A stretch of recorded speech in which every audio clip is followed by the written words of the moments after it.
Let's get started.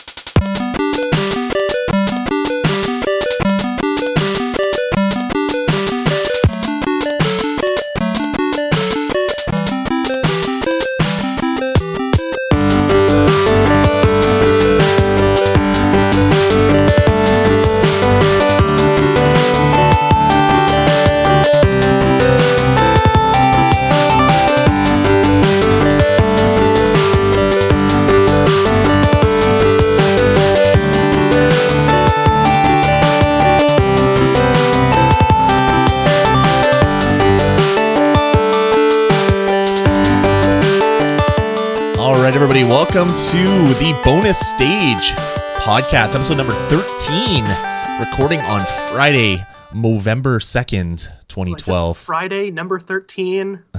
Oh boy. Oh yeah, and I said Movember instead of November, so you know we're off to a bad start. You've already ruined it. We should start again.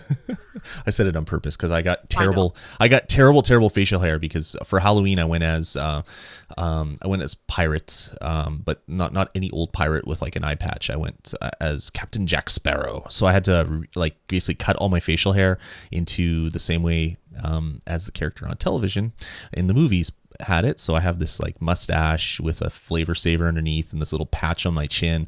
I look like I shouldn't be around children is how I look. So I'm gonna have to shave my face, but it's on camera. See, yeah, that's interesting because I don't actually have to do anything, and I always look like I shouldn't be around children. So we've got a nice dynamic. That's going true. Here. It kind of works then. Yeah, kind of works, but yeah, that's bad, and now it's saved forever on the interwebs on great video podcast forums. So I can go back later in my life and say, what the hell was I thinking? Mm-hmm. On your deathbed, I'm going to show it to you. Be like, do you remember this? And you'll be like, oh crap, and then you'll die, and that'll be the last thing you remember. Who are you? Yeah. Why do you keep coming in my room? Yeah. Lloyd, we have to do the bonus stage, episode 597. That'll be great if we could stay on that long. That would be awesome. Yeah. Cool. All right, so this is the bonus stage. It's a weekly show that we put out, and we talk about everything gaming culture. We love to talk about games. We love to talk about everything to do with games. We do it every Friday, except for the odd week here and there, like the 16th. There won't be a show because I won't be available to do one. But pretty much every Friday over at vgpodcast.com/live. So if you want to spend a couple hours on a Friday night, have a couple drinks, talk about games with people that love talking about games, we definitely encourage you to head on over to vgpodcast.com/live to do that. And yeah, tonight we're just going to be talking about the hot dog stuffed crust pizza in the chat. Though. We're going to be talking about Trevor, who is now forever known as YOLO Pizza Boy, who's going to be ordering the hot dog stuffed pizza crust, and he's going to be reporting back later in the show, probably while retching into a bucket. I'm sure that's my prediction, but maybe not. You never know. We should get him to hook up his mic. We'll Skype him in, and we'll get like a live in the review section of the show. That'd be great. We're going to review the hot dog. He's like, no, don't do it, man. Don't do. That'll be the review. Awesome. I'm really excited to see if he likes it or not. The girl on the phone said it's good. She's selling you the pizza. Yeah. Here, this bag of crap tastes really good. You should buy it from me. Yeah, I've never had a car dealer tell me the car I was interested in is a piece of crap. Oh, that's awesome. Okay, cool. Let's get into the show before we go down to junk food, a really terrible rat hole talking about junk food. Jeff, what have you been playing, my friend? I've been playing a ton of games. That's good. You're up. This week has been pretty slow. I haven't had any projects or anything that I was working on, so I basically had the entire week free. So I played some games. Like I dug in, played some video games. First of all, I beat Chris's campaign on Resident Evil 6. Trevor will be happy to hear that. Nice. I've just started. You have Ada Wong to go to now. No. I have one more before I go to Ada Wong. Oh, I thought Chris was awesome. No, well, actually, you can do them in any order. You can even you don't even have to do them all at the same time. You can do like one chapter from Leon and then jump over to Sherry and Jake's campaign and do one chapter there. But I did Leon, then all of Chris, and now I'm working on Jake's. And I'm having a ton of fun, actually. Like, the game has, since last week, and I went back and I listened to the podcast. It came out on Halloween, right? So I think I listened to it on Thursday, yesterday.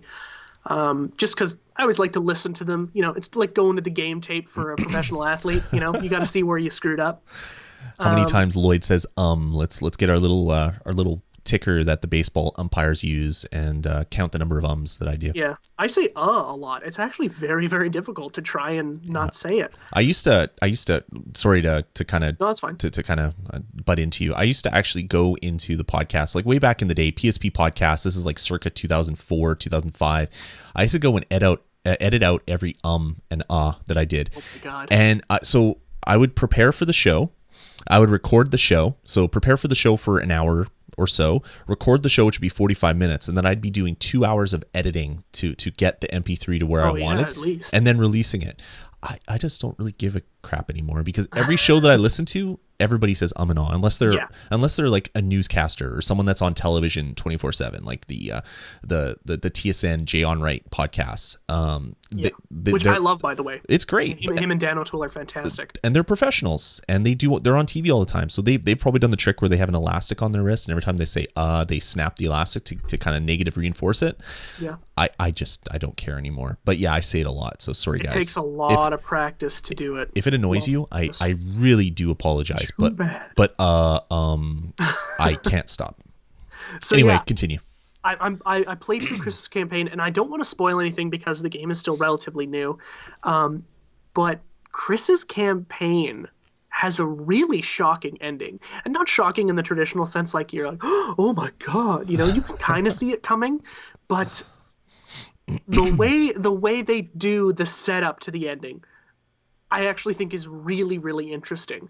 And I was playing as Chris, and I wonder how difficult, or sorry, not difficult, but different the gameplay would be if I was playing as Piers, because Piers is actually the more interesting character of the two.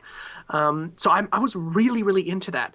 And now I'm playing as Sherry and Jake, and I'm using Jake's Kung Fu because in the tree of weapons that he has available, Kung Fu, like his hand-to-hand melee stuff, is actually a selectable icon because he has a more special kind of thing.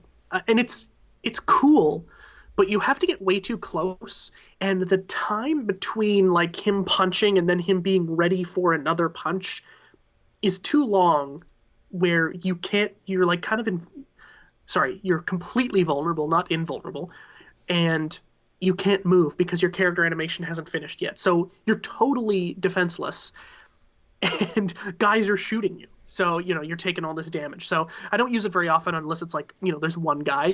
But I really, really like this game. I'm surprised because last week I said it was just an average game, and now I'm like, I actually like it again. So I had this weird love-hate relationship with this friggin' game. So probably by this time next week, I will have finished it, or the main anyway, and then you unlock Ada's campaign. And you'll say it's the worst game ever. I don't know why I wasted so much time. And then we'll talk about it again, and it'll be like, oh, this game is so good. Yeah, I think once I finish Ada's campaign, I will get rid of Resident Evil 5 and 6, because at this point, I really don't see myself playing Resident Evil 6 again. And not because it's, I'm not having fun now, but, do it once. I don't think it has a lot of replayability campaign-wise. But I also did play Agent Hunt mode, which is really wicked. Agent Hunt mode, which I heard about, but I completely forgot until I tried it, is this online mode where you go into somebody else's campaign who's playing online, and you play as a zombie. Huh, interesting. And you get to run around and kill them while they're doing the campaign. So it's like Left 4 Dead. It's really rad. I was having a blast with it. Can anybody do that to yours, or do you have to actually turn on that mode so people come into your campaign? You have to turn it on. You have to turn it on. When you get to the, just before you start your campaign, it gives you, do you want to play online? Do you want to play Agent Hunt mode? Do you want to play, I think there's another one that's, maybe it's not Time Attack, but it's some, high score kind of, meta game. So, yeah, Agent Hunt mode is really, really cool. And just playing as a zombie is, a very interesting mechanic. The thing that kind of sucks is you got to get really, really close, and you're going to die a lot as a zombie because the game is slanted. It's funny because when you're playing as the campaign characters, the heroes, the game feels like it's slanted towards the enemies. But then when you're playing as the enemies, it really feels like the game is slanted way, way, way towards the heroes. But I had a blast playing that. And I've been playing Call of Duty a ton this week. I'm playing a lot of Modern Warfare 3. I'm playing a lot of Black Ops. I've been doing a couple of commentaries on my YouTube channel and really getting into playing Call of Duty again. Max just said that he got his Xbox Live Gold account back, so Probably gonna hop on soon and play some Call of Duty, get ready for Black Ops 2, which I'm very excited about because I put a pre-order down this week actually. Nice. And then okay, so here's a game. Second to last game I'm going to talk about. It's a game called CodeRunner, and it is an iOS game, and it is a Awesome. alternate. What? It is awesome, is what it is. Have you played it? Oh yeah. Oh, okay. I didn't know you played it. Yeah, it's done by the group that Dr. Tiki's part of it. Oh, okay. So it's his Interesting. company that made it, and yeah, it's pretty cool. But I'll let you talk about it. Yeah. So I thought I was going to like inform you on an iOS game, but I Oh, silly man. I should have realized. Hey, doesn't this guy host like some sort of Touch of Games podcast or something? I thought I was gonna finally have a game up on you. But yeah, no, this game is really, really cool. First of all, it's a little bit steeply priced, but I think when you get past the price, it's $4.99. Oh, is that how much it is now? Yeah, well, it's wow. $4.99 now. Yeah, I just bought it earlier this week. The production value is actually quite high for this game. So it's essentially it uses the GPS in your phone, and it is an alternate reality secret agent kind of game. So you start up the game, and there's this really, really fantastic, cheesy cutscene that starts, and it's like, we're here to protect your information. And then, like, oh, the government protects my information. It's really, really funny. And then it all of a sudden, like, starts scanning your phone, and it pops you into this world where this guy, and you basically walk around, or you can drive around. So you plug in your headphones, and some guy starts talking to you, and he's like, I guess you're a mission briefing guy. And he says, we've got intel that the guy we're trying to track is in your radius. Can you go to this location so that we can tail him? The one it started out for me was I was sitting in my car, and he's like, you're being watched. You should not act suspicious or anything, but just like slowly walk away. So I drove around the corner, and he's like, okay, you're out of his eyesight. And you get to like hack people's phones that are near you, and they send you pictures, and it's this really, really cool game that takes place in the real world. Now, of course, it's all fake. They're not actually like actors or anything standing there. So sometimes you'll go to a parking lot and be like, there's a guy across the way. Can you see him? And the parking lot is empty. So it kind of makes you feel a little stupid there. Yeah. But the game presents itself in such a serious way that you're like, you know what? I can pretend. I'm good enough to pretend. Totally. And it's really, really fantastic. And the cool thing about the game is the more people that play it, the more items get tagged on the map. So it knows that there is a payphone at this corner of this mall. So if you're walking around the mall and playing the game, it'll say, okay, around the corner, down a couple blocks or down a few feet, there'll be a payphone. Go hang out there. You'll be close enough to hack someone's phone. They must be through a wall, but you can get over there. And just because it knows, because people have tagged these objects in the real world, there's things called dead drops where you can create your own dead drops, which is a GPS based item depository of some sort, but you add a password on it, and then it gets added to the map so other people in the city can ping and look for these things that are in your city. Like I work at the University of Manitoba, and I left a dead drop right by my office. So that'd be a good place to play because there's so many people. Yeah, and I haven't seen too many people do it, but I've had 3 people visit it, which isn't very many, but I basically right when the game came out, I guess about 10 months ago, I created a dead drop and put it right there. So at least it shows that there are people that are visiting it. There's a lot of other ones in the city that are a lot more visited than the one that I did. There's a mall in Winnipeg called Garden City, and there must be about 30 drops right by Garden City, or maybe about 20 drops by Garden City in the Garden City area. And so you can see that there's definitely someone in that end of the town that is playing it more than people in like the South End or whatever. Yeah. But if you go to their website and you look at the map, you can see that there's drops like all over the world, mostly in the States, but a lot of places in Europe or whatever. So the game is being played. When I picked it up, it was 99 cents. So it's wow, that's a good deal. Or maybe it was $1.99. It was something like that. But it was a game that sounded really interesting, and the fact that it's done by the Dr. Tiki from Tiki Time or whatever that podcast was where they would talk about drinks. It was like an awesome video podcast way back in the day when video podcasts weren't as common. His company's involved with this. So when I found that out, I was like, hey, that's even doubly as cool because he was in some of the videos and stuff like that. So does the game have an end? I don't believe so. Like, can you just keep playing and playing and playing and playing? Yeah, like you solve a series of missions, and you basically will solve those missions. But then there's always like random things that it can throw up for you. Cool. Like you can always go to drops. I've only done one, and I was just testing it out, and I was really really into it. But then I had to go pick up Carly from work. So yeah. But I'm thinking of like, you know what, like on Saturday when she gets off work, we're gonna sit in the car. She's gonna get in, and I'm gonna say like we're doing this right now. You know, Yeah. I think it's just like kind of a very cool idea. And it's one of the reminds me. Sorry, go ahead. I was gonna say it's one of the few ARGs that is actually done well. Yeah. I'm trying to remember the name. There was this old PC game that I can't remember what it was, but basically you signed up for the game. You bought it for like $15 or whatever. You signed into their website. You gave them your email. You gave them your home phone number. You gave them your fax machine. You gave them all this information about you, and you set times where they could contact you. And just randomly, through the day, you'd get a fax, or you'd get your phone would ring, and then you'd pick up the phone and be like, "Hey, we can't talk, but go to the website and enter the codes. I don't know." A YOLO Pizza Boy, and then you'd go to that website, you'd enter YOLO Pizza Boy, and you'd get this other stuff that would happen, and it was like the most amazing thing, and it was great until they got their time zones all screwed up, and we would get phone calls at 3 a.m. Not very girlfriend friendly at that time. 3 a.m, they don't like getting phone calls, so I had to stop playing that game after a while. But this reminded me a lot of that. Yeah, and totally. But it's just like the I don't know, the video quality, the scripts, the writing, everything is just awesome. Yeah, the voice acting is really good. The guy's like, you know, it's all staticky and stuff, and he's like, you know, you've got a tail or whatever. Like really, really cool. Like, you know, all you have to do is have a little bit of an imagination, and you can get involved in this world. Yeah, totally. And that's what I like about it so much. You know, I think if you like the game to give you everything, I don't think this is for you. And if you don't like to get off the couch when you're playing a game, this isn't for you. But I think it'll scratch that itch of somebody who wants to play a game like 007, but wants to feel more like James Bond, because this is about you. They're talking to you, and they don't say your name or anything, but I mean, it's really, really interesting.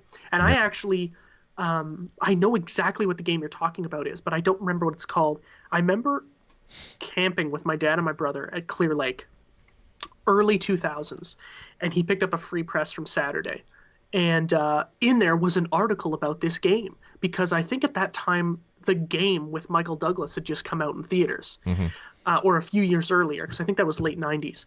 So they were talking about it, and they were saying, like, you know, if you're going to play this game, you might want to let your family know if you don't live alone, because they're going to get calls where it's going to be a hysterical woman who is saying they're trying to kill me.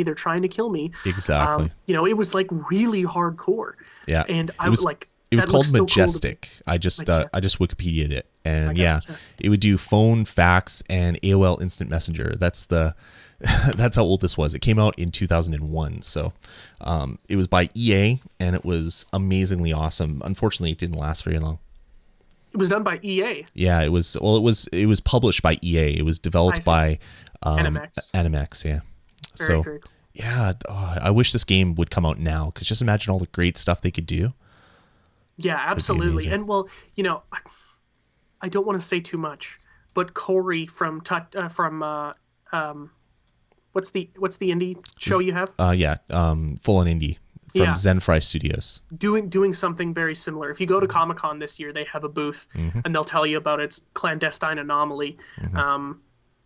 They're doing some stuff that's going to be very, very cool. And I feel like they're going to be pulling it off really, really well. So, again, I don't want to say too much because it's not my place to say, but that it kind of reminds me of that as well, too. So, definitely be talking more about this on Full on Indie. Definitely.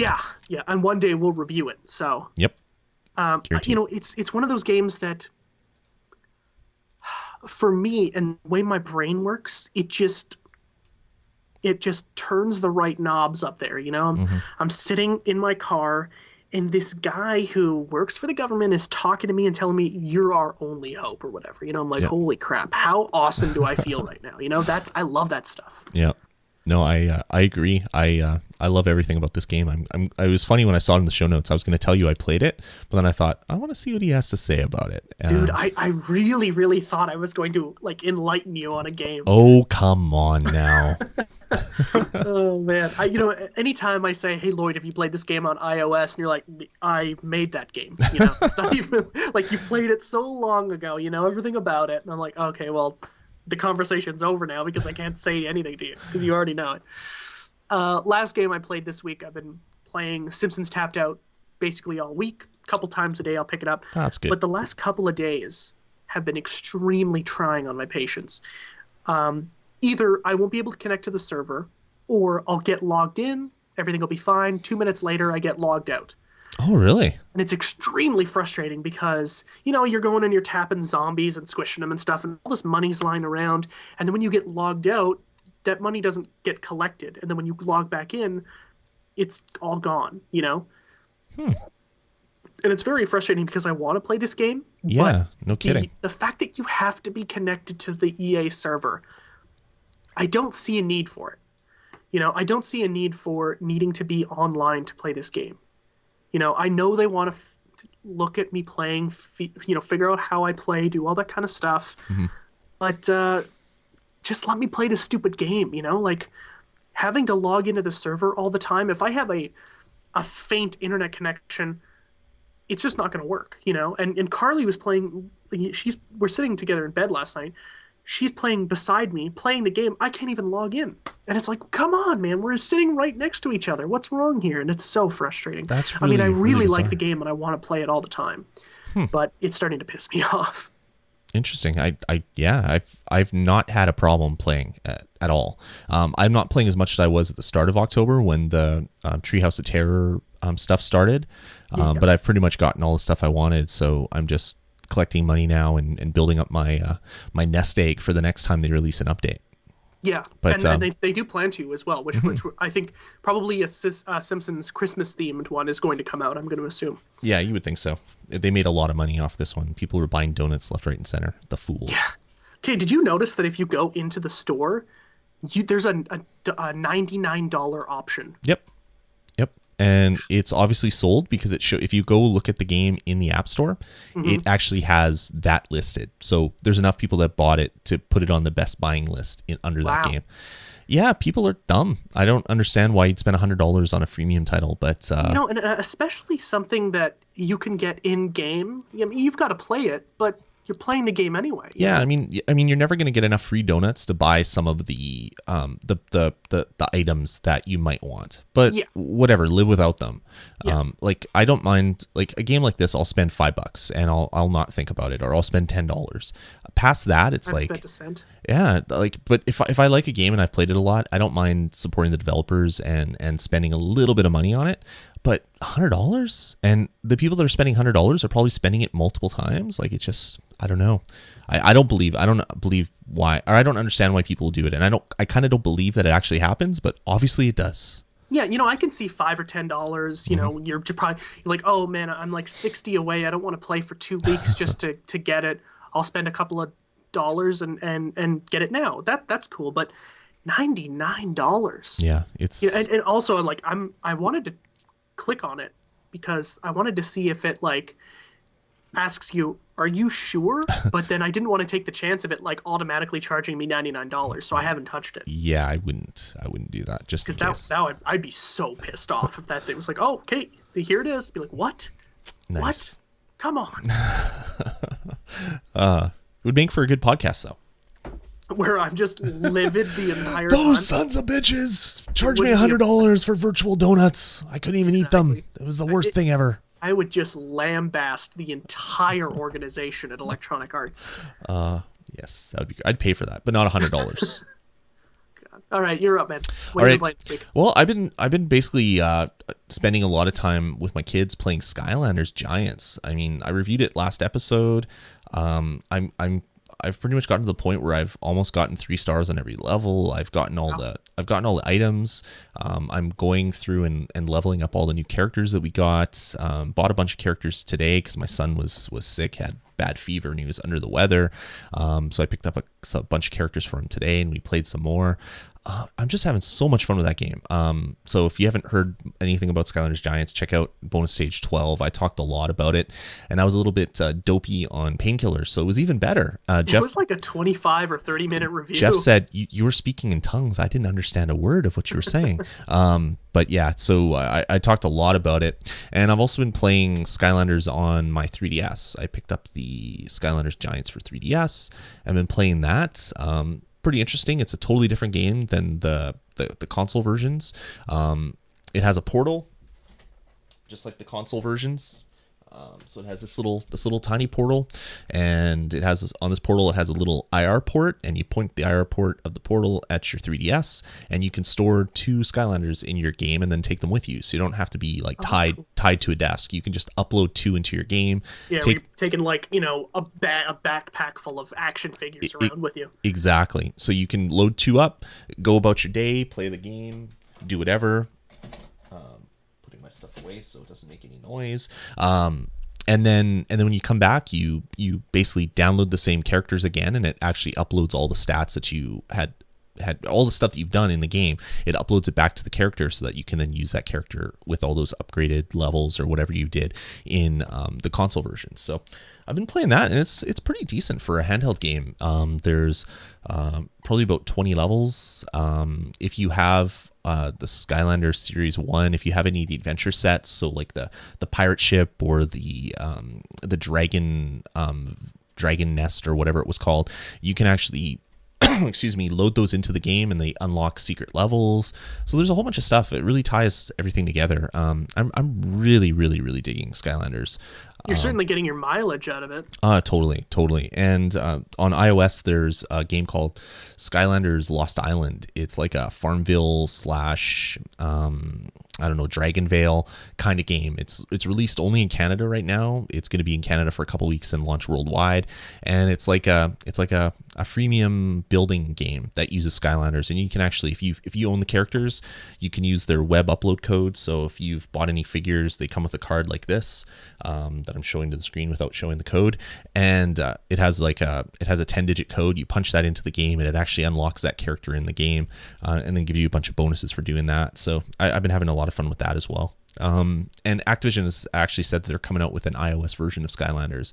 It'll come with a Bluetooth-based portal and some figures, and there's going to be a game called Skylanders Battlegrounds, which is going to be more like the console version, but for portable. So you'll be able to play it on your iPad or iPhone and do stuff like that. So I don't think Skylanders is going anywhere soon. And no, it's not. No, it is not going anywhere. And my kids love it. I mean, I want to be playing other games right now, but my consoles are tied up with us just playing co-op or them playing battle mode. It's just, I don't know. It's an amazing game. I really, really, really love it. So I wish this was a game that would have come out when I was a kid, because I would have loved it even more than I do right now. I wouldn't be able to afford any of the characters like I can now, but it would have been a lot more fun to play and trade with friends and things like that.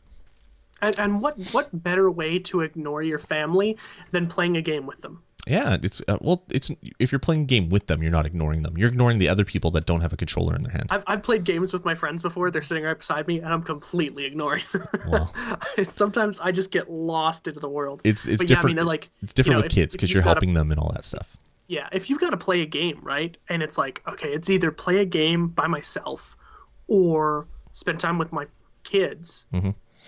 Do the double duty, and just like, okay, they love this game, I love this game. Yeah, it's awesome. It's just like playing G.I. Joes or Batman figures or Barbies or whatever the kids are into, but you're doing it digitally on television. It's a lot of fun. I've been digging it. But anyway, that's enough Skylanders. I've been talking a lot about it over the last couple weeks, and I've also picked up a game. It's become your MLB The Show. It has. It definitely has, except I spent a lot more money on my addiction than you did. You bought 2 versions of a game. I bought 2 versions of a game plus a whole bunch of $10 figures to go along with it. So who's the bigger fool? Do you think it'll be like on a game of the year list for you? Oh, definitely, yeah. Yeah, it's that good. Yeah, I mean, the game itself is pretty simplistic, but it is kind of deep at the same time. But just for the amount of fun that I've had with it, it's definitely going to be right up there for sure. Very cool. I've also picked up a new game for my iPad. Need for Speed Most Wanted launched this week across every console. If you own any sort of electronic, there's probably a version for it. I'm waiting for the Palm Pilot version to be released, and one that I can run on my toaster. But for right now, you can get it on your 360, your PS3, your Wii. Your toaster. Yeah, that was a joke. You obviously weren't paying attention, because it came out on every single platform at the same time. I see. Wow, man, do I look stupid now? Wow. But I just kind of heard it, and it took me like a while. And I'm like, Yikes. what the hell are you talking about? It wasn't a good joke, but it was a joke. But anyway, I picked up the version for iOS, and I've been playing on my iPad a lot, and it's really good. The graphics look unbelievable. It's the engine is great. The highlighting on the cars as you drive, like it's almost photorealistic. It's as good as any graphics I've seen on my iPad. And I have the iPad 3, which is now not the newest one, but it used to be the newest one. There's now a newer one. And it's a high res Retina screen, and the game looks unbelievable. There's no pop in. It looks great. And it's Need for Speed. They've taken some stuff away where you can't upgrade your cars. Like any sort of driving game like this, you buy a car that's stock, and then you add a new engine, and you add a body kit to lighten it, and you add a better muffler, and you add some other stuff to kind of change the vehicle. This version doesn't allow you to do that. There's after you get a certain point in the game, you can unlock mod slots, so you can add like a speed booster or something that makes your NOS burn a little bit better, so you get more boost from your nitrous when you turn that on. But those cost in-game currency, and every time that you race again, you have to rebuy them. So you can't just replay a race over and over and over again with the same mods. You have to keep buying them every time, which isn't cool, because they're doing it for one reason, and that is that they sell you money if you run out. So you can buy $1 million in game for $5, which will get you through most of the game. But if you're ever stuck, it's like, gee, I could grind this earlier level with a car, or I could spend a few dollars and buy the car I really want and then not have to grind so much. So there's some things that are you have to be kind of skeptical as to why they put them in the game, why the game's designed that way. It's a lot like CSR racing in that sense, where it's like, they're like, okay, you beat the boss. They're like, he wants to do it again. He wants to like go for pinks, but you can't win with your car. Yeah. But if you give us $5, I'll make your car winnable. Yeah. So it's like, well, it's not quite that bad, but okay. It's like, say if you want to add something that makes your car accelerate faster and have a better top speed, you might spend 15 grand in the game, but you might only get like 24 grand for coming in first, and maybe only 19 grand for coming in second. So you're spending 15 grand to make 19 grand. So you're the delta of $4,000 or whatever. You're going to have to race a bunch of times to make enough to buy a new car, which is going to be 60, 70, 80, 100, $150,000, because as you get further up, obviously cars get more expensive. But is racing fun enough that going up in that increment's fine? Yeah, it's not bad, and you don't even have to buy these things, and then you can come in third and make $10,000. You make more money for coming in third than buying the mods to try to come in first. So the game has a whole bunch of different missions. There's different race types: race against a bunch of people, race one-on-one, just you against the machine type thing, where you have to get from the start to finish in the shortest amount of time. Every time you touch a side or another vehicle, you take I guess you get a fault, so you lose some time at the end of the race. There's a bunch of different things.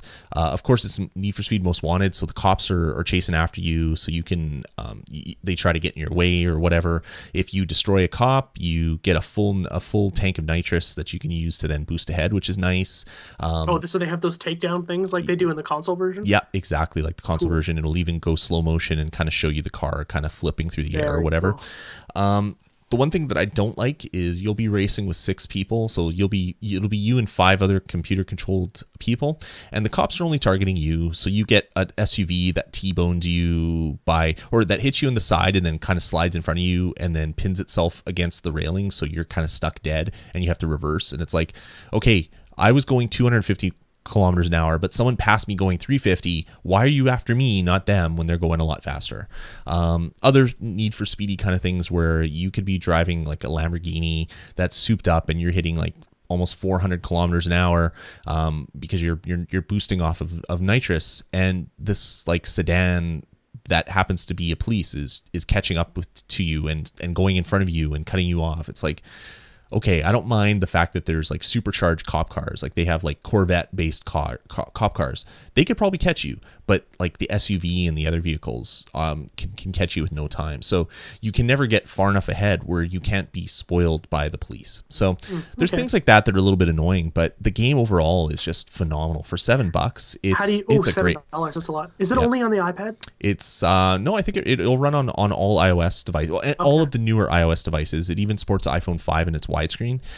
It has multiple control modes, so you can tilt to steer, which is the best tilt to steer I've ever done. Virtual like kind of joystick, especially when it's a steering wheel. Yeah, I haven't tried it, but because the tilt to steer in this game has been so good, like it feels like you're actually steering a car. Like it works that well. Like it's not jumpy at all. It doesn't like you move like a fraction of a centimeter and then next thing you know you're looking at a wall. Like they've done that tilt to control really, really well in this game. The sound is great. It has licensed tracks like the console game.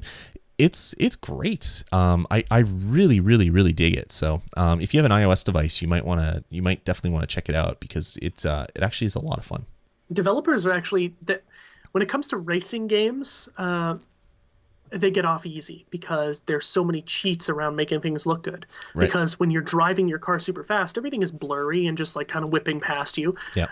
And you always focus on your car. Like how often do you actually like look at the scenery when you're driving, right? So all they got to do is make the car look fantastic, make everything else look just okay. And then the game looks unbelievable, right? So that's one of the great things about making a racing game is that when it comes to like designing anything that's outside the car, you don't have to work too hard. And the cool thing, it's still hard, but exactly. And the cool thing about this game is I've played most of the racing games on iOS, and there's a lot of pop-in. There's a lot of low-res textures. There's a lot of like full buildings that just appear into existence. This game has none of that. Like they've worked really hard. It's the same developers that did the Real Racing series, which is as close to Gran Turismo as you could get on any other device. Like doesn't matter what it is, and it's on a portable device. So it's using probably the same engine. The cars are obviously licensed, so you're driving a real Lamborghini, you're driving a real like Camaro, you're driving a real Porsche. It's as close to a console game as I've ever seen on iOS, and like it looks phenomenal.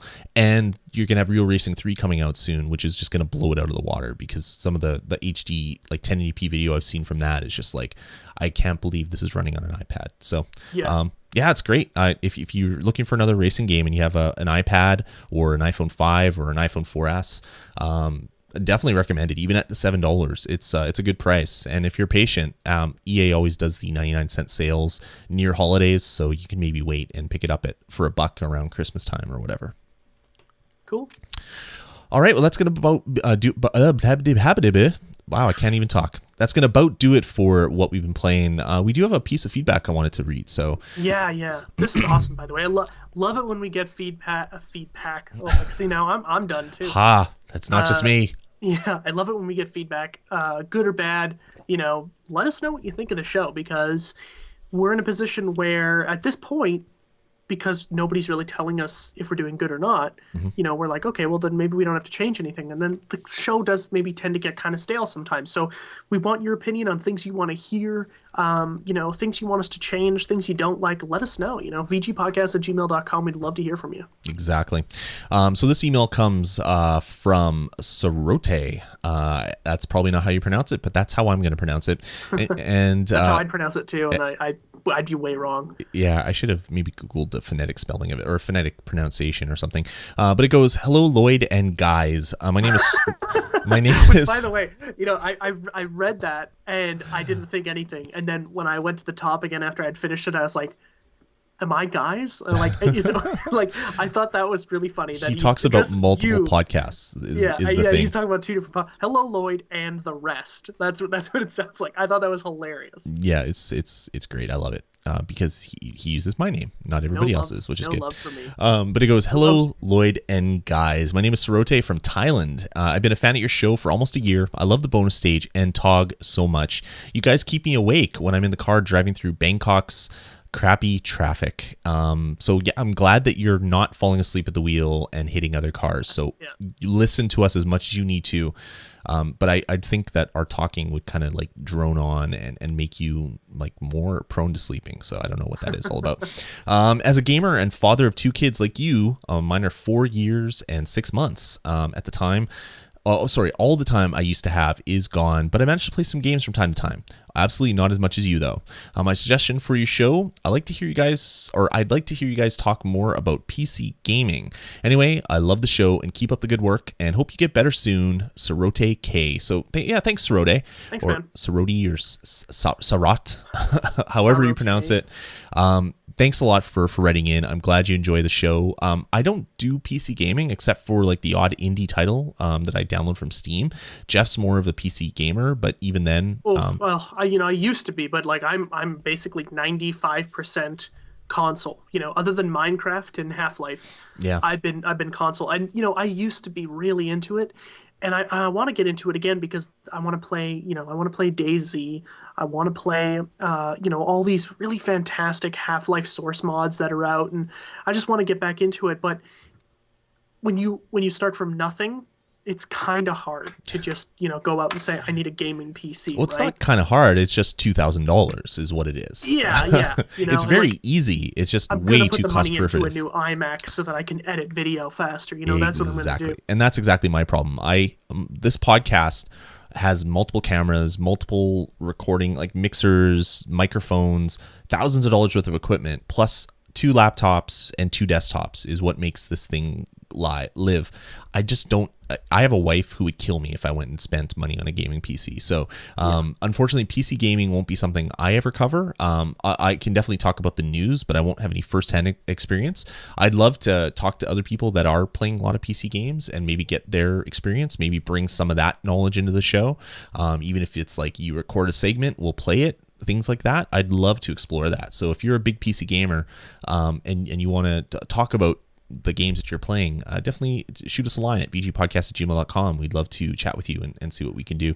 But anyway, and I will play PC games eventually. I don't see it happening this year though. As much as I want it to, it's it's one of those things where in December I'm going to be getting the new iMac. And unless it doesn't meet my expectations, and then I'm going to be getting a Mac Pro, which is going to cost me more. And I'm already surrounded by just my desktop and my laptop, like $4,000 worth of computer equipment. Mm-hmm. I do have the money, but it would be foolish for me to spend it when I spend so much time on the console. Yep. But I mean, there's so much out there I want to play. So, maybe in the new year, but that's a long time away. Yep. No, I fully agree. So thanks again, Srode, or however you pronounce your name. Sorry if I butchered it. And thanks for help, for wishing me well. My shoulder's doing a lot better than it was last week. All the meds have helped. I still may need surgery, but we'll see what's going to happen down the road. Hopefully that's not what's going to happen. But if it does, I'll definitely be talking about it on the show and bitching about how much in pain I am. So look forward to that in the future.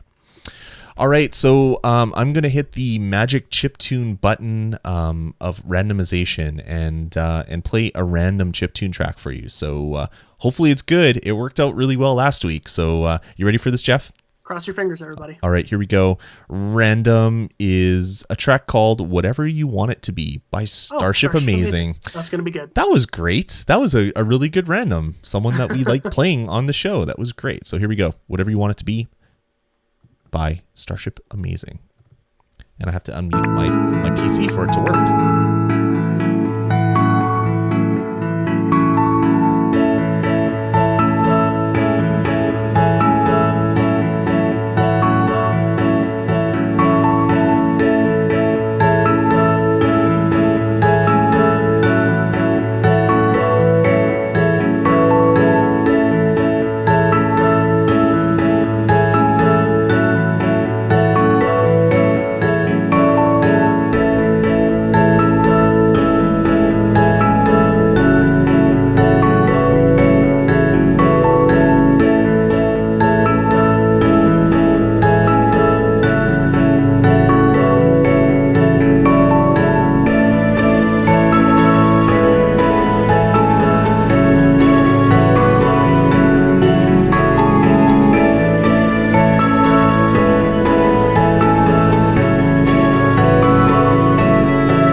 right. Well, that was a little bit less beady than I thought it would. It's a very mellow track. Yeah, very mellow. But a good track. From, if I remember correctly, I think that's from Y'all Stop Blogging, right? That is correct. Yeah, you can get that for free, by the way, at StarshipAmazing.com.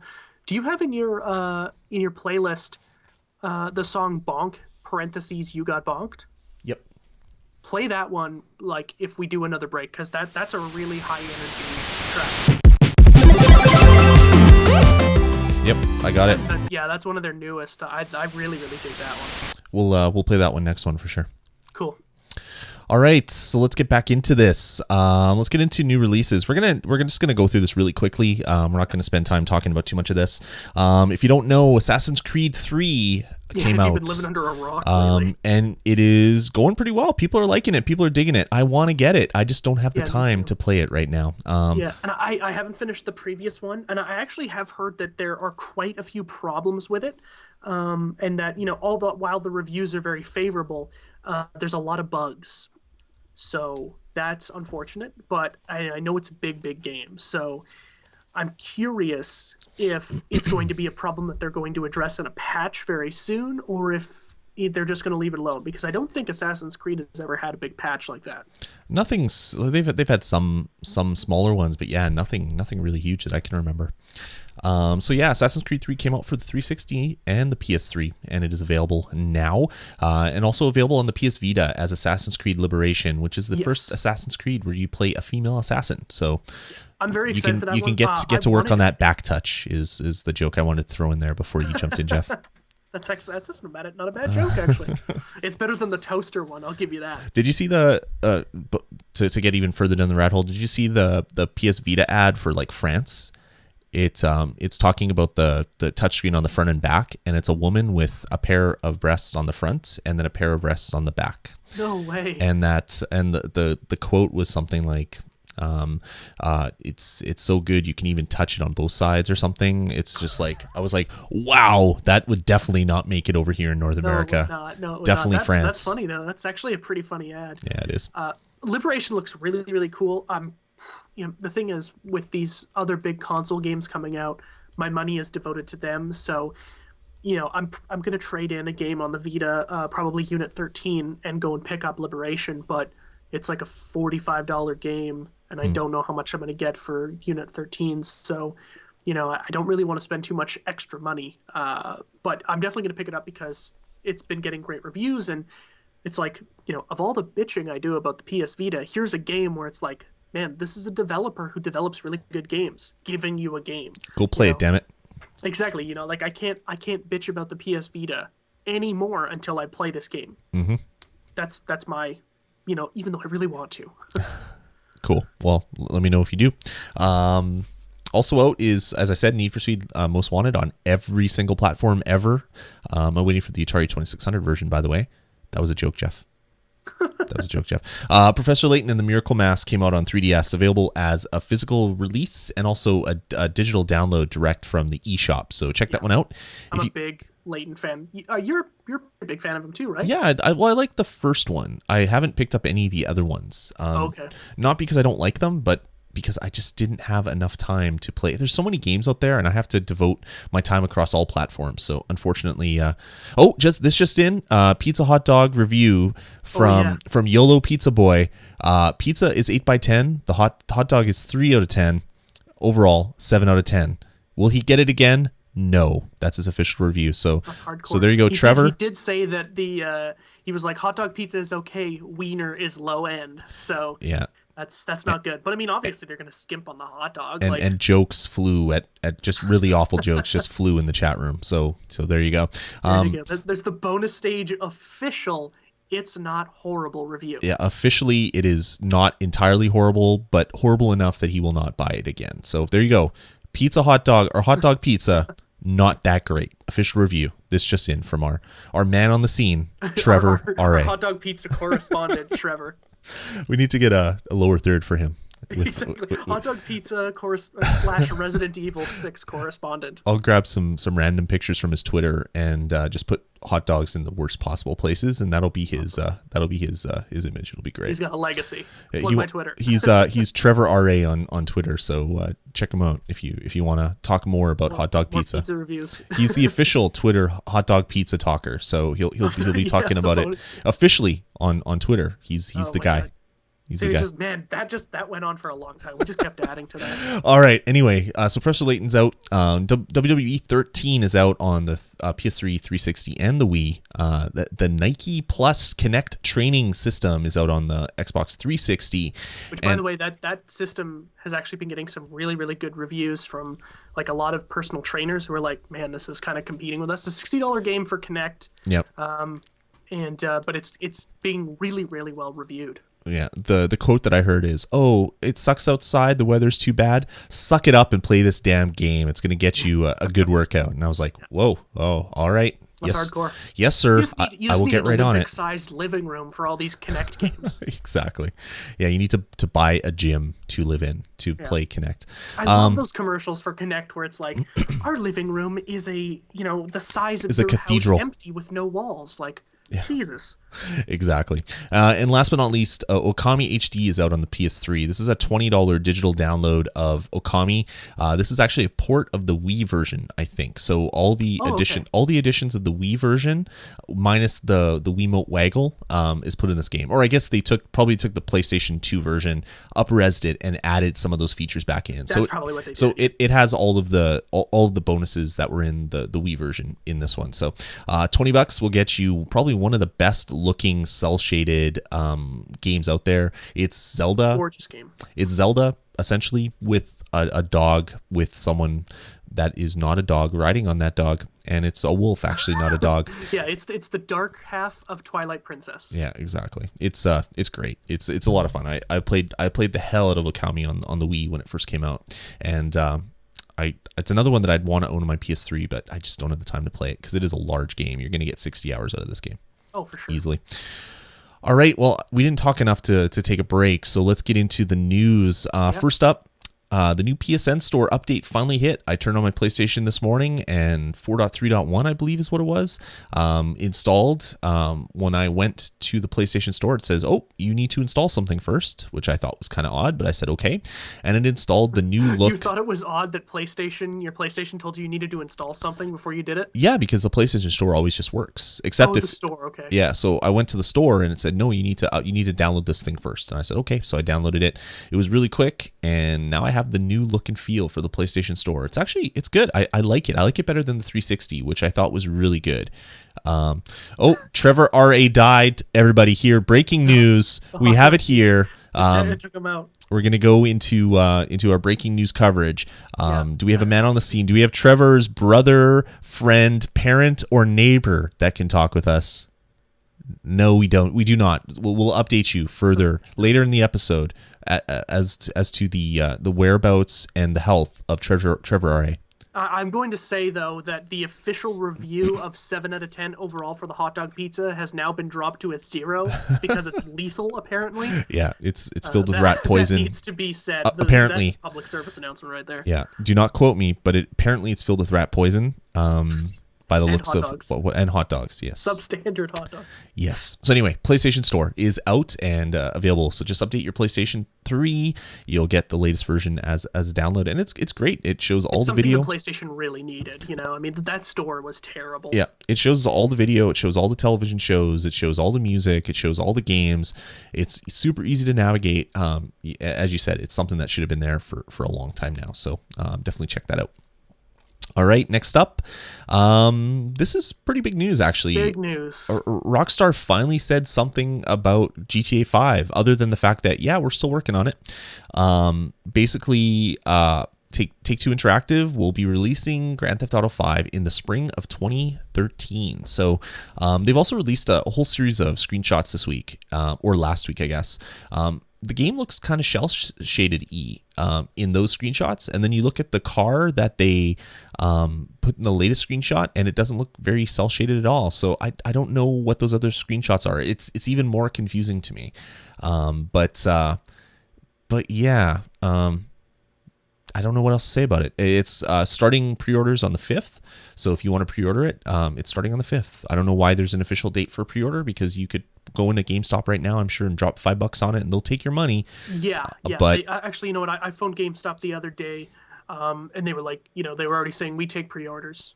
I was like, holy crap, that was fast. yeah, exactly. The day of. But yeah, it's strange that they're like you can get it for pre-order, but I mean, they're really wanting you to get this game. I'm excited for Grand Theft Auto 5. I really am. So am I. Yeah.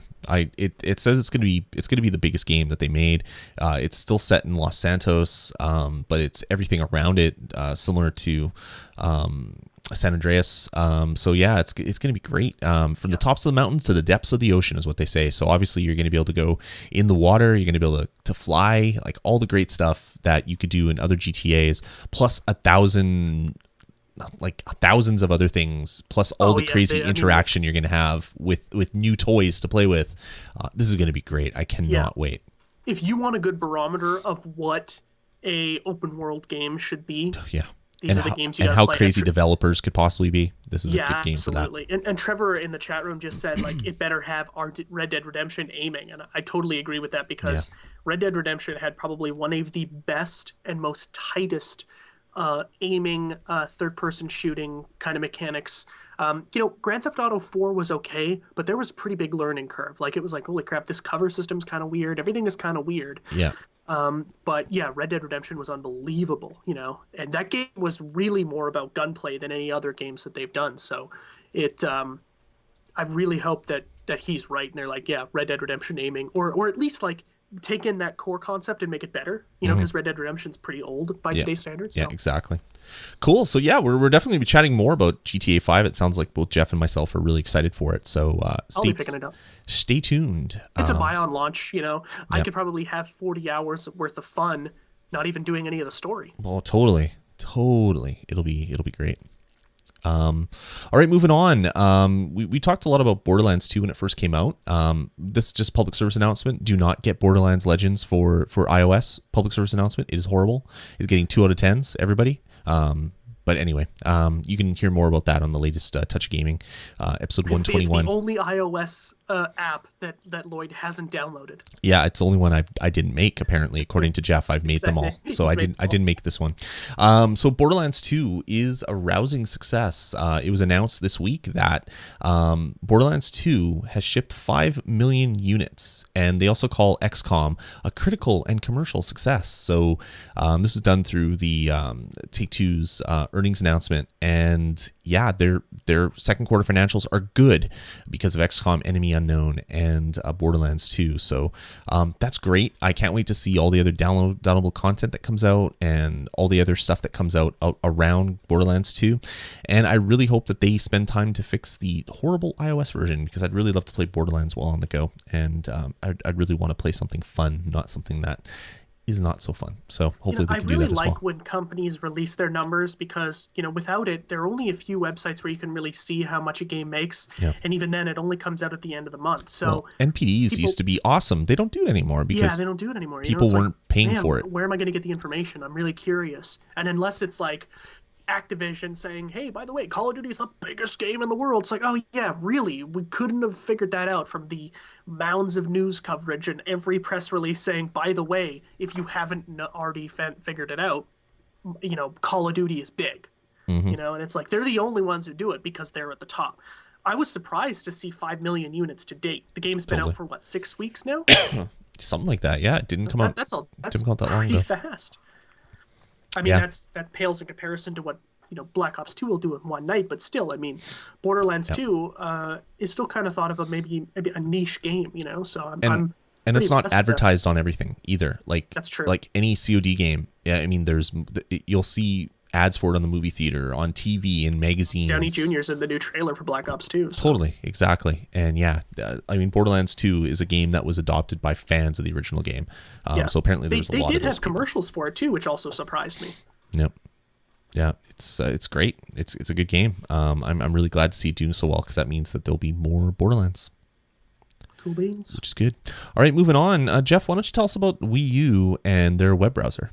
Yeah, so, I've been paying attention to a lot of the Wii U news over the last few weeks, because as we get closer and closer to launch. Pre-ordered right here. Yeah, Right order. Lloyd's got the pre-order. We're going to be doing, or we're probably going to be doing an unboxing video for him and like Yeah. our first impressions kind of thing. Yeah, you can come So wait I'm with really me in line to excited pick it for up. and I've been reading a lot about it because I'm very interested in this console. It's kind of this, it's this really weird thing for me where I'm like, is this the Wii Point 5 or is this like an actual successor? And this isn't like a big story or anything, but I found it interesting. The specs for the Wii U's internet browser has been made public, and it's, as the article says, no surprise that the software shares its technical underpinnings with the 3DS browser, and it's built on the NetFront NX, which is a WebKit-based browser designed for smart TVs, mobile devices, game consoles, stuff like that. And they're saying that it's not going to support plugins, which is kind of unfortunate, but I'm not sure if plugins are necessarily, or that plugins necessarily have a home on a console browser. There's 100 million iPads and hundreds of millions of iPhones out there that don't really care about plugins. And exactly, right? If they can exist in the world, I'm sure a video game system can too. It's cool if they would have that, but I mean, they obviously lose a lot of stability if they were to allow plugins, because there's a little bit less quality control that way. But and it also isn't going to support Flash, which shouldn't be a surprise to anyone either. Flash isn't supported.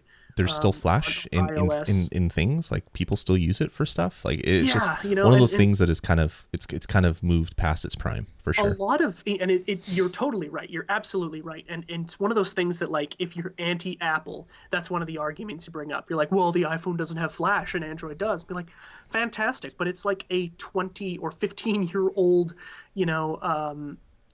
technical spec, like nobody really uses it anymore. I mean, Flash is still around, but it's good really for games, some games, but it's probably better to just make an app for a device and do it that way. I don't Trevor's know. right. Anyway, Flash is dead. I totally agree with that. I fully agree. Yep. One of the cool things, though, and this is why I decided to bring this article into the news section of the show today, is that HTML5 is going to be supported inside the browser, because it's a WebKit based browser, which is based. I mean, its rendering engine is HTML5. Yeah, and it's going to like that. That actually really sounds cool to me, because now HTML5 is really wicked if people use it right.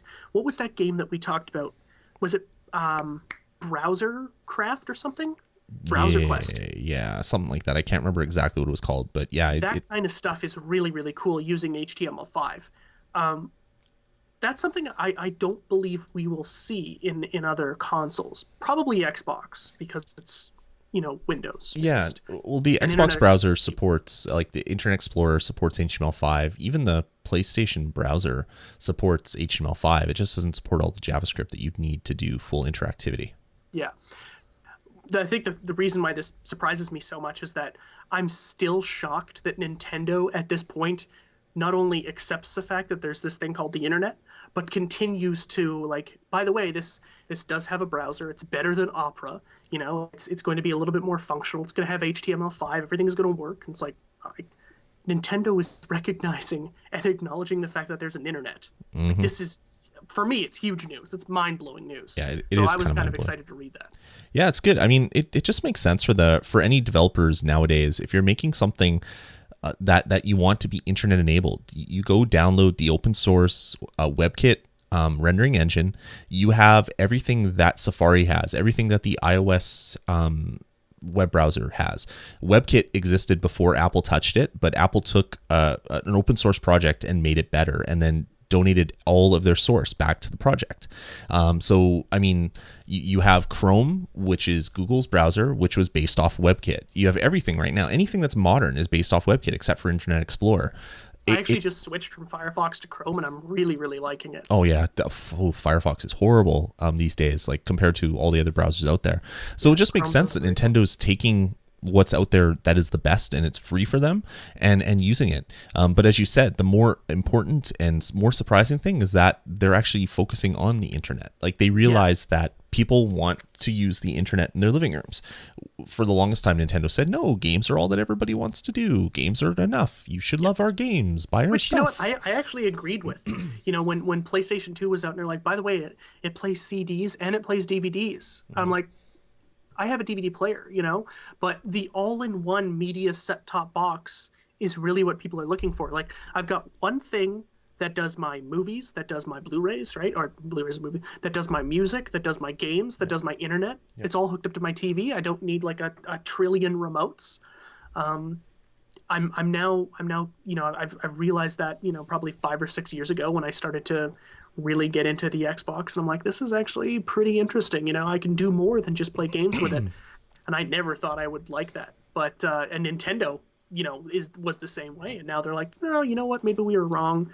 I think we'll figure this out. Yeah, and like exactly. You said, it's the new hotness, right? I mean, it's free, but it's also what everybody's using. The fact that they're going out and figuring out, okay, what is everybody using? Let's put that in here. Nintendo, man, I think this might be a slam dunk. I think the Wii U is going to do better than a lot of pundits seem to give them credit for. Yeah, I don't think it's going to supplant the Xbox Next or PlayStation 4, but it's going to do pretty damn well for Nintendo. You think it'll do less numbers than the next iteration of Xbox and PlayStation? Yeah.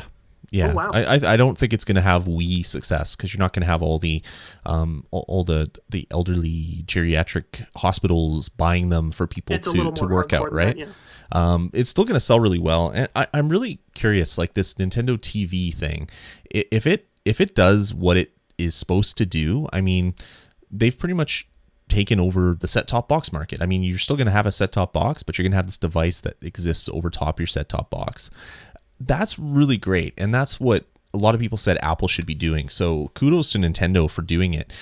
I just hope that they do it right, because everything that Nintendo does lately has been half-assed. Like we're going to have online play, but you have to enter a 700-digit code on each end of it that you have to share through homing pigeon. Like they made it so cumbersome. Their own language. That's how strange some of the characters are. It's so cumbersome, but like it seems like they're getting it more and more. Like I can't remember which bonus stage or if it was these dudes on games. We were talking about not only is Nintendo doing live internet streaming news conferences, but they're releasing the video on YouTube. They're not trying to own the whole thing, like the whole experience from front to back. They're not being Nintendo, which is like, we have to protect the children, like for everything. Yeah, Nintendo is like, it's like the video game community's parent figure, right? Totally. Where they're like, come over here, we've got nice, it's like some sort of weird daycare where it's all fluffy and soft. We have bubble wrap on all the corners. All the paper has been rounded out, so there's no paper cuts. The knives have been put away. Exactly. That's exactly what they've been like. But if you want to go to Xbox and get like molested, that's fine. Yeah. But we're not going to have any part of it. You can buy one of those rapey consoles. That's fine. Like I don't know how many people have been molested over Xbox Live. I know of one. Because it was in the news. Like this woman met an underage boy on Xbox Live and they had a romance. Yep. But exactly. That's every boy's dream growing up. I'm sure Nintendo, when that story came out, they were like, I knew it. Sorry, we're joking about the wrong thing. So I apologize right now if I offended anybody. But the fact that Nintendo is so protective and so secretive, and now they're a little bit less than what they used to be, is huge for them. If they can take what we think they're doing now and go a few steps further, so it really is open. Their social network is open. The fact that you can get to any website, you can watch any internet video on your device. I mean, that's going to be a huge win for Nintendo. Like I was excited to put my money down, and I was kind of nervous about Nintendo, so much so that I actually when I pre-ordered it, I just didn't put like $5 down or $10 down. I paid for the console outright. I said, okay, how much is it? Okay, that is my pre-order, the full console with tax, because I thought that maybe I would take a step back and sit there and kind of think about what my purchase. So I kind of impulse said, okay, I'm going to buy it, and then I'll pick it up when it comes out on release. And the closer and closer it gets, the more the more exciting it is, and the more hyped I am for it. Like I thought New Super Mario Brothers Wii U is going to be just another New Super Mario Brothers game, but everybody that has been playing it for the last couple weeks for their reviews have said it's more than any other Mario game. It's not just New Super Mario Brothers plus like HD graphics. They've taken it. They've made a game that is so huge. It's a huge branching world and all this stuff. Like it seems like they've taken everything and kind of just made it better than what everybody else thought it would be. And I hope I'm not setting myself up for this huge, like, depressing failure of a console. But we'll know in like a couple weeks time. Like I get back from my trip and then I pick up my Wii U like right after, essentially. Yeah. So the day after, right? Yeah. So Jeff and I are gonna hook up in the morning. We're gonna wait for the console. We're gonna pick it up. We're gonna film some stuff. We're gonna take it back to my house. We're gonna be fun. We're gonna open it up. I'm gonna try to find an HDMI port that doesn't have something plugged into it on my television. Good luck with that. But I'm gonna get it all ready and we're gonna talk about it, and then we'll see what happens. We'll see how excited we are or how kind of depressed we are. Yeah, and it's one of those things that like, it's so close to being in your hands, right? So you're like, I don't want to have my hopes crushed or anything, but I'm also very excited. And it's one of those things where, I think it might still be too early to call. Yep. But I haven't seen anything I don't like about it yet, which kind of scares me, right? There was some things that even when the Wii was coming out, I was like, oh, this is kind of stupid. This is kind of stupid. At this point, I haven't seen anything that I'm like, no. I think it's all kind of really promising, and that's weird. You don't like the gamepad? Use the Pro Controller. If you like Xbox, exactly. You're going to like this Pro Controller, and you can play all the games that way. Yeah. I mean, it just makes sense. But anyway, that's enough Wii U stuff. We're going to talk more about it, obviously, later this month because it comes out in like 2 weeks. Yeah, no, 2 weeks and 2 days, right? Because it comes out on the 19th. I believe it's actually the same week. It comes out the same week as Black Ops 2, if I'm not mistaken. So yeah, it comes out on the... Holy crap, that is like so soon. And I can't really wait to play it. It's like 17 days or something. Stupid. So yeah, we'll talk more about that in 17 days. But let's talk some Halo 4. Jeff, are you excited for Halo 4? Big game. Very excited. I'm very excited for it. I pre-ordered it this week.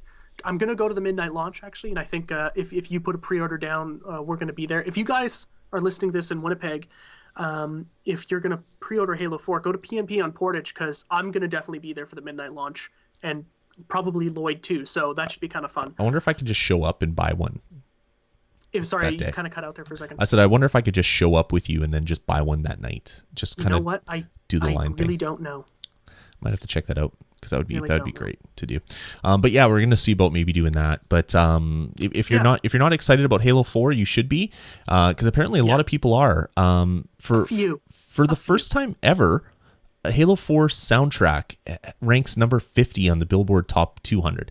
Yeah, which is big. I mean, in the top 50 of 200 of the most popular albums in the world, Halo 4's soundtrack is that spot. Yeah. And that's the highest a video game soundtrack has ever reached on the chart. The score sold 9,000 copies in its first week, and it outperformed all of the series' predecessors in the top soundtracks category, which includes Halo Reach's soundtrack, which made it to number 8 back in 2010. So yeah, the official Halo 4 soundtrack reached 3rd in top soundtracks the week it was released. So 9,000 CDs are sold of a video game score. The fact that, first of all, that 9,000 CDs were sold of an album right now is blowing my mind. What's a CD by the way, you talk about? What's a CD? I guess it's not CDs, right? I mean, you can buy an album on iTunes, and that still counts. Yep. But people are buying music, which is kind of weird. But yeah, and it was a video game soundtrack, so that's really, really cool. I haven't heard it yet. Soundtracks for video games I've never purchased. I have downloaded the soundtrack for Elder Scrolls for Skyrim because it's fantastic. And if you want to feel like the coolest friggin' dude in the world, just put Elder Scrolls soundtrack on your iPod and walk down the street to 7-Eleven because it apparently just turns into the biggest quest in the history of the Dragonborn. You're going to get a Slurpee. Nothing can stand in your way. Then you stab the Slurpee machine and it leaks its red ooze all over the store, and then you get arrested. So maybe not such a good idea. Oh, Trevor just said it's his birthday. I think he wants us to plug his birthday too. Oh, is his birthday on Halo 4 release night? Is that when it is? No. midnight today. I think today is his birthday. Oh, happy birthday, Trevor. We'd Happy sing birthday, the Trevor. song, but we'd be sued, so we won't. Yeah, And plus, no one wants to hear it. Birthday. That's weird. No one's here. So Trevor ate hot dog pizza on his birthday. November 3rd, Trevor was born. Wow. And the world has never been the same since. It has not been the same since. So yeah, Halo 4 soundtrack. I'm really surprised. It's always good to see, as a proponent and a fan of video game culture in general, to see the fact that, like, by the way, you're not only transcending your own media and becoming into popular culture, but the music of it is transcending as well too, which is fantastic news. Nice. Cool. So if you want some more Halos and you don't have enough Halos in your ear right now, you can download the soundtrack or buy it or go to that place that sells music. If there's still any of those places around, I don't even know. You can do that. There's even a Halo 4 game for your iOS device if you want, where you basically go to 7-Elevens and you tag Doritos and Mountain Dew, and it unlocks stuff in the game, like weird stuff. Like Halo it's all over. It's crazy. Deep, man. It's so deep. Oh, it's terrible. That's the kind of thing that's getting me so excited about the game. It's gonna be and good. Then, of course, like I read a story like this next one we're going to talk about right now, and it just like it opens it up again. I'm like, oh my god, this is fantastic. So I read the story on Joystick. I think it was the story right underneath the soundtrack story, and the title said Halo 4 gets tough on sexist players. And I'm like, okay, I got to read this because it's going to be at least funny. So I'll read a little bit of the article here. It says 343 Industries wants to make it clear. It will brook no further discrimination of any kind in Halo 4. Executive producer Kiki Wolfkill, by the way, greatest last name in the history of last names. Wolfkill. I want to be friends with her. Exactly. And studio head Bonnie Ross say that sexist discrimination of any kind will be met with a lifetime ban from both the game and Xbox Live Network. Boom. Ross goes on to say, most people look at at franchises like Halo and automatically assume it's run by a guy. But this particular franchise is run by a few ladies, and they're not having any discriminatory nonsense in their latest sequel. That's good. I mean, That's awesome. That's why I stopped playing Xbox Live, to be honest, was all of the sexism and the... It's tough. And to it's like calling everybody gay, and it's just like, oh, like, there's a girl and like, oh, go make me a sandwich. Or, yeah, totally. Like I hated playing. Like I started playing Halo without my headset in, which just ruins the game. Yeah. And I kind of just let my gold account lapse because of all the crap that was happening. Like I just want to put up with that garbage. I mean, crap. I mean, I play Call of Duty. The kind of stuff that I hear in those chat rooms is, I mean, not only sexist, but the most ignorant, hateful, racist, vile crap I've ever heard in my life coming out of the mouths of kids who are probably just above 10 years old. Like my mom caught me talking like that to this day, as I'm 24 years old. She'd friggin' hit me so hard in the face, it'd be insane. He would never, ever allow that kind of stuff. And I swear all the time, right? But I know when to shut it off. And there's swearing, and then there's what you hear online. It's different. It's completely different. It's completely different. So yeah, it's one of those things that, like, I like to go into parties and play with my friends, but when we play online, like a shooter, we just go into a private lobby for the chat, because we don't want to hear that other crap. Exactly. Yeah. Yeah. It's crazy. So lifetime ban on not only your gamer tag, so you're going to have to open up a new gamer tag and profile and use it. $60. You're going to have to use a new credit card as well, because they won't allow you to use the same credit card on two accounts. And on the game. So that's really cool. I wonder if they I don't think they would mark the disc, right? No, probably not. No, but yeah, I mean, it's great. I mean, they got to start doing something. They got to clean up online just a little bit, because it is kind of a cesspool lately. Just like YouTube's trying to do by encouraging people to use their real names in the comments, which, isn't going over very well. But I think there needs to be not censorship, but there needs to be a movement of people who are like, you know what, the internet is out of control sometimes, and we need to maybe take a really good look at ourselves and look at the filth we live in. Yeah. Because I spend a lot of time on the internet, and sometimes it really just drains every ounce of sanity from me. Yeah. And don't get me wrong. I love freedom, and I love the fact that you can be an idiot, but you really have to be smart about it. Yeah. You wouldn't go into like a mall and start saying the stuff you would say on Xbox Live. And to me, they're the same thing. You're with a group of people you don't know. Just because nobody can see your face or know who you are does not give you the right to all of a sudden, be racist, ignorant, sexist Yep. fool, Exactly. So, and enough morality talk on the show, but Yeah. this is great. This is really good. So Fantastic hopefully it news. cleans up Xbox multiplayer. I highly doubt it will, but maybe this will just scare a few people to stop acting the fool. At least they're trying, and Exactly. that's commendable. So talking about commendable, that was a perfect segue into what is probably one of the best web series I've ever watched. It's very commendable, you might say. Halo Forward Unto Dawn. It finished up this past Friday. All 5 episodes are done. We haven't really talked about it much on the show. We got to maybe do kind of a mini review. I actually haven't watched the last 3. I've only watched the first 2 episodes. It is so I'm way behind. So good. Episode 4 had Master Chief just come in like this huge 7-foot beast, just ripping people apart with his gun, and I'm just like, oh, this is so awesome. I haven't watched episode 5 because I was so busy today with other That's the one family that just things. came out today, right? Episode 5. Yep. So it's done, and yeah, it's awesome. If you haven't watched it, you can go over to Machinima's YouTube channel and watch it, or just do a Google search for Halo Forward Unto Dawn, and it is probably the best web thing that I have ever seen in my entire life. So as far as video is concerned, they could have taken all those parts, put it together, and made a movie out of it, and it wouldn't have been the worst $12 I'd ever spent in my entire life. They certainly took their time, when they were like, yeah, you know what? There's Spent no excuse to millions do of this dollars poorly. on special effects. Like they did it up Exactly. right. Yeah. And it's funny because from a company that whores money so much, like Microsoft, right? This is their flagship series. They know that this game is going to sell Xboxes, and they're no stranger to that. So they're like, you know what?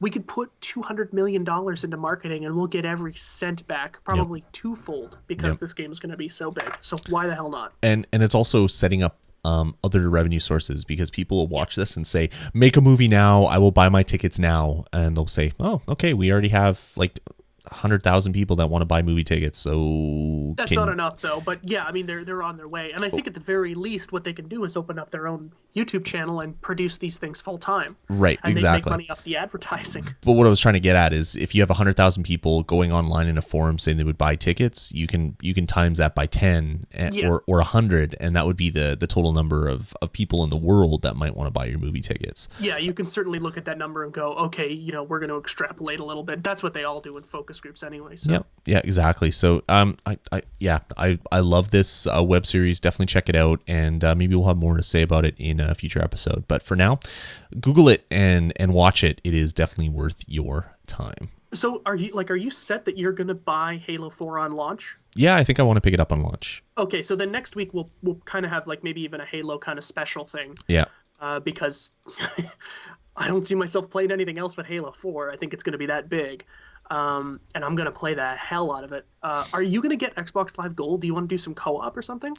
You know me and Xbox Live Gold. Yeah, I'm gonna have it's like $60 extra for one game, right? So I mean that's a lot to ask. It's not that. It's not the money at all. Like I would spend the money in a heartbeat. It's not that. It's the fact that I was a member for so long and it didn't really do anything for me. And I just have a very hard time thinking about spending that kind of money for something I'm not going to use. Like it's one thing for me to buy a $60 game and play it once. At least I played it once. Yeah. I don't play online very much. Like I just don't have the time to sit there and play deathmatch for 10 hours a day like I used to.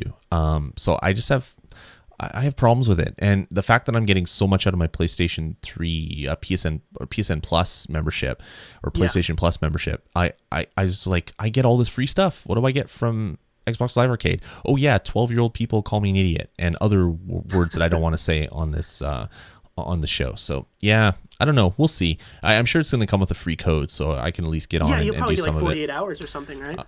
I might have actually something happening next week, so I don't know if I'm going to be able to go to the midnight launch, but we'll see. We'll talk about it. And I'll give you my code because I don't need it because I've got like 15 months of Xbox Live that I've paid for. So hopefully we can do something here for the next episode, because that would be a lot of fun. yeah, you're definitely right though. I mean, $60, while it's not a lot of money, it definitely requires a little bit of a commitment from you that like I'm going to at least play maybe a week's worth of time going to spend, and I'm going to play some online games or get the benefit of it. Yeah. And if you're not playing online, your money is just going to waste. And I'm more a PlayStation guy, just because all the games that I play with my kids are on the PlayStation. A stack of them just sitting there. Totally. And so it just makes it even that much harder. But anyway, that's enough of that. We'll see. I'm hoping that I can go to the midnight launch. We'll have to play it by ear over the next few days. But sure. If we do, we definitely need to plan something, get some videos recorded, and get some stupid stuff posted on the internet, because people want to see more stupid things that we do. Yeah, they do. They really, really do. We should have had video of Trevor eating the hot dog pizza. That would have been classic internet awesome. That would have been great. His guts out, all those hot dog pieces that he hasn't chewed. Then we could have submitted it to Tosho, and he could have been the weekly web redemption, or whatever the heck that is on Tosho. That'd have been awesome. YOLO Pizza Boy web redemption. It would have been great. All right, guys, that's gonna about do it for this episode. I guess we're not gonna get to Bonk this week. Maybe we'll play it next week for you. We love hearing from you guys. Thanks again to Sarote. I probably said it wrong all these times. He's gonna send hate mail now saying, I don't like your show anymore. I don't like your network. I'm not saying your name anymore. I'm going to say every other host's name, and I'm never going to listen to your podcast anymore. Big S. Thanks. We do really appreciate it. And if you guys have comments like his, or just want to, whatever, vgpodcast@gmail.com. Please let us know how you like the show. Exactly. Or if you want to eat more disgusting food and hang out in the chat room, let us know how it is. We can talk about that too. I love the live pizza updates of this show. That was awesome. That was posted great. A video. He did post a video. Okay, this might be a little bit live here, but we'll get back to it next episode. I just in case, you never know. So yeah, guys, thanks for tuning in. Head on over to vgpodcast.com and subscribe to all the shows. We do a hell of a lot of podcasts on the network each and every week. You can check them out. Tonight for you, eh? You can check them out at vgpodcast.com. Email us at vgpodcast@gmail.com, or call our voicemail line, which is area code 505 VGPodcast. So until next week, thanks again, Jeff, for joining me. Oh, it's good to be here. And we will talk to you guys in 7 days' time. Take it easy. Let's get started.